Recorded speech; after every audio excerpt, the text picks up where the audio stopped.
প্রবাসীদের নিয়ে কিছু গল্প বলতেছি, আপনারা শুনে যান।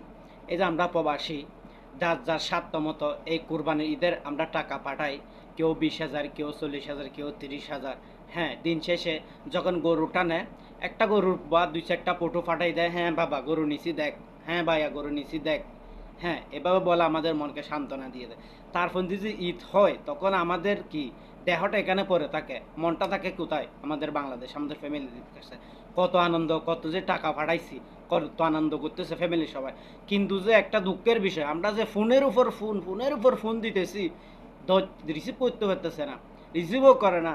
দিন শেষে কি হয়, মাগরিবের পরে তখন ফোন দিয়ে বলবো, বাবারে আমরা বিজি ছিলাম সারাদিন গরু নিয়ে। শালার বিজি, আমরা যে এত কষ্ট করে প্রবাস থেকে টাকা পাঠাইতেছি, আমাদের একটা তো শান্তি দরকার। আমরা যে আপনারা যে কাটবেন বা তরতিব করবেন, এটা করতেছেন, এগুলো আমরা দেখলে, আমরা যে টাকা দিছি, আমাদের একটা মনের শান্তিটা হয়। এই শান্তিটা আমরা পাচ্ছি না। আমাদের মতো, আমার মতো হাজারো প্রবাসী একই অবস্থা, বুঝছেন? তো ভিডিওটা ভালো লাগলে শেয়ার করে দিবেন। আসসালামু আলাইকুম।